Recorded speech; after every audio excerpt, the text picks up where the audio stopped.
Hi, my name is Laura, and I'm from a small town in eastern Iowa, and tonight we're having some burrito bowls made from just some pantry staples we always keep in the house.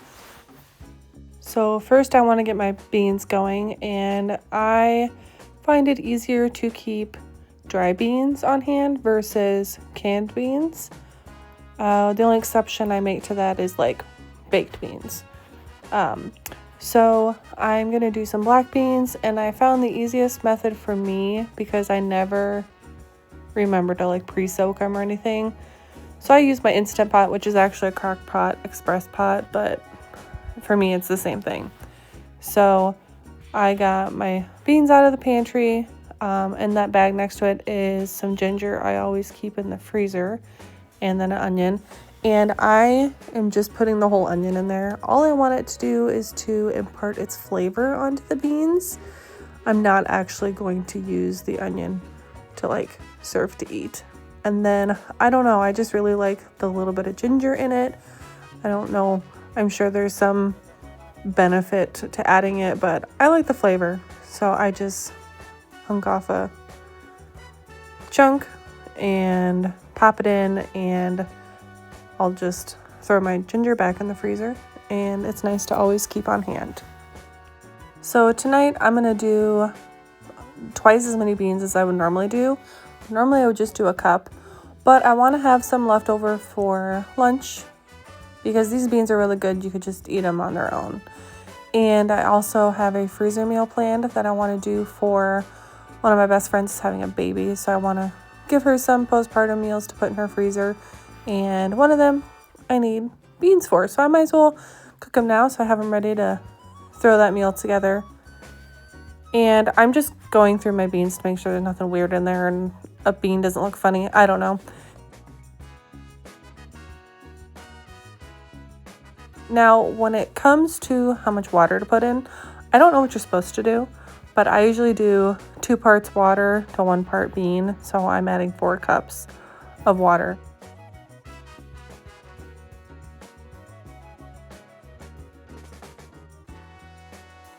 So because I'm going more Mexican with it, I'm going to add just about a tablespoon of taco seasoning. If I wasn't using this for Mexican food, I would leave it out and it would still be delicious. I might add a little bit of salt to it, but this is what I'm going with tonight. So go ahead and slip that in my crock pot express pot. I'm just going to call it Instant Pot. Hit the bean button. I'm going to start with 35 minutes on high pressure. I did come back when this was done and released it and checked it. It needed 10 more minutes. So could be just because my beans were a little older, but 45 minutes is what it took.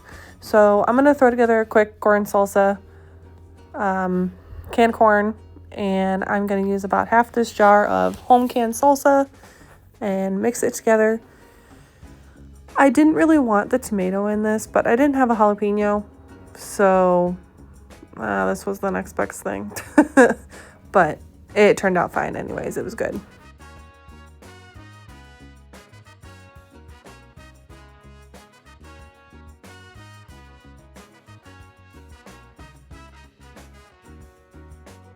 My salsa does have cilantro in it, but I wanted a little bit more in this corn salsa. If you don't like cilantro, leave it out.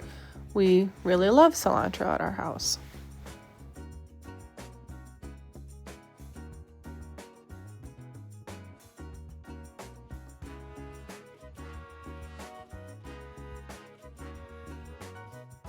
The salsa also has onion, but I wanted some fresher onion, raw, that hadn't been cooked down from the canning process.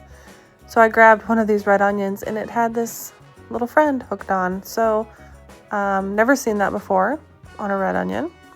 But so I'm going to take this smaller onion, of the red onion, and just chop it up into smaller pieces to add some freshness, even more freshness, to my corn salsa.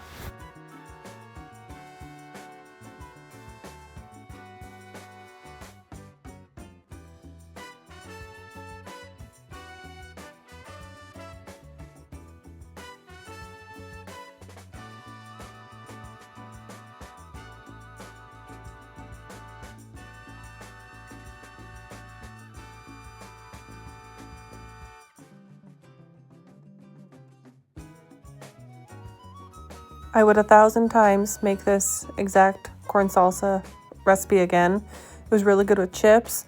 It was really good on the burrito bowl. I think it would be a really good topping for tacos, just anything.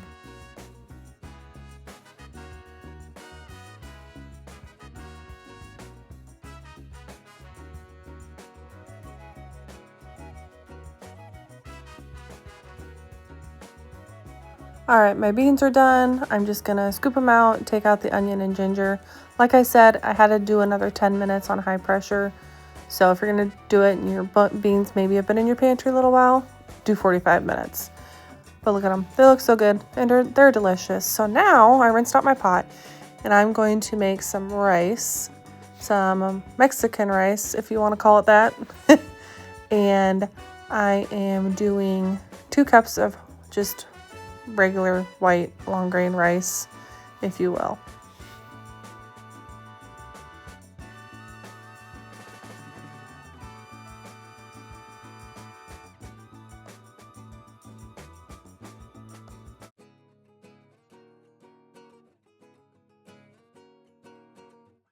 So coming up here is where I messed up. Normally I would rinse my rice. Well, I wasn't even thinking and I just started dumping in my salsa. So if you're gonna do this, rinse your rice. It just makes for a better end result.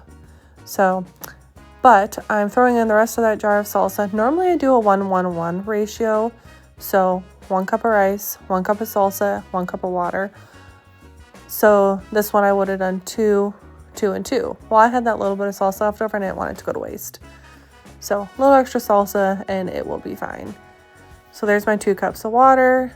I'm gonna give it a quick zhuzh, little stir around and get it in my pot and cook it for 6 minutes on high on the rice setting and it turns out nice. So now I'm moving on to my meat while my rice is going. And I'm doing a mix of deer steak and chicken because we're having a friend over and Oliver prefers the chicken over the deer steak. So I'm just putting them in small cubes and then I will season them and get them cooking.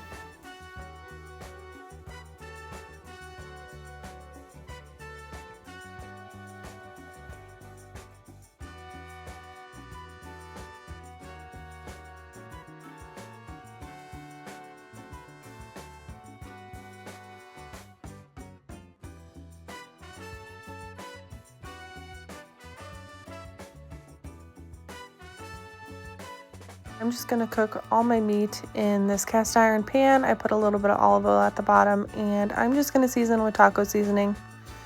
So we'll get the deer steak all cooked up.